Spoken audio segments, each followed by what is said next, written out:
কাল রাত 12টা ঠিক যখন বাজে অভিজিৎকে বার্থডে উইশ করলাম, তখনই হঠাৎ বলে উঠলো, কাল তো আমার জন্মদিন, কোথাও একটা পুজো দিতে গেলে হয় না? আমি তখন বললাম, তোমার নিজে মুখ ফুটে যখন বলেছো পুজো দেওয়ার কথা তোমার জন্মদিনে, তো চলো, তোমার যতক্ষণ ইচ্ছা হয়েছে কোথায় যেতে চাইছো বলো।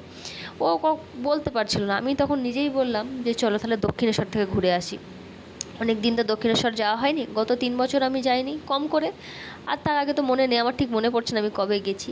হঠাৎ ও বলে উঠলো কি, লোকমুখে প্রচারিত যে যারা নাকি অবিবাহিত অবস্থায় দক্ষিণেশ্বর যায় তাদের নাকি ব্রেকআপ হয়ে যায়। এটা কতটা সত্যি বা কতটা মিথ্যে ঠিক জানা নেই, বা এটা কখনো আমার ক্ষেত্রে কাজ করেনি, তো আমি এই ভুয়ো কথায় মাথা ঘামাই না বা ভ্রুক্ষেপও করি না।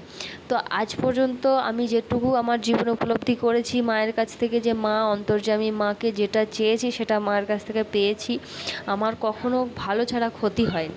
তো আমি কি করে বলুন তো মায়ের এরকম বড় অপবাদটা মাথায় নিয়ে আমি বেরাবো? তো সেই জন্য আমি মাথায় নিতে পারলাম না যে ওখানে গেলে নাকি কারোর রিলেশন খারাপ হয়ে যায় বা কারোর ব্রেকআপ হয়ে যায়।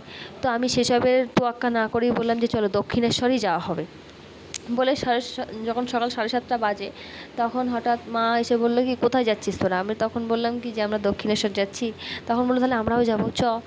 তো সেই বুঝেই 7:30টার সময় 4 জনেই বেরিয়ে পড়লাম দক্ষিণেশ্বরের উদ্দেশ্যে। আমার মামার বাড়ি জানেন তো 15 মিনিটের রাস্তা, তবুও কখনো যেয়ে ওঠা হয়নি। আজকে যখন একটা সুযোগ হয়েছে তো চলেই এলাম। এই যে আমরা গঙ্গার ঘাটে দাঁড়িয়ে আছি, এরপর ডালা সাজিয়ে এবার নিয়ে যাব পুজো দিতে। পুজো দেওয়ার লাইন ছিল ঠিক 15 থেকে 20 জনের পর। জানেন তো এত ভালোভাবে পুজো হয়েছে এত অল্প সময়ের মধ্যে, কখনো ভাবিনি যে দক্ষিণেশ্বরের মতো জায়গায় এত অল্প সময়ের মধ্যে পুজো হয়ে যাবে। তো যেহেতু ভিতরে ফোন অ্যালাউ করে না, সেজন্য আমি আর দেখাতে পারলাম না, একটু বাইরে থেকেই মন্দির দর্শন করে নাও। যারা যারা আমাদের ভিডিও ভালোবাসো অবশ্যই লাইক, কমেন্ট, শেয়ার, সাবস্ক্রাইব করে দেবেন।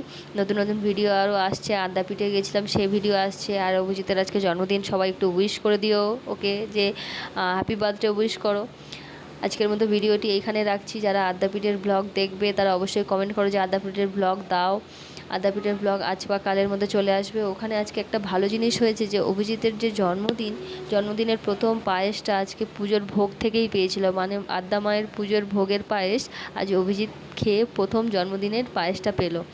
মানে এত ভালো লাগছিল সেই ব্যাপারটা, আমরা সবাই সেই জিনিসটাকে খুব ভালোভাবেই মানে ব্লেসিংভাবে নিয়েছি। মানে মায়ের ইচ্ছা না হলে এইগুলো হয় না, ভগবান যতটুকু চায় ভালোর জন্যই চায়।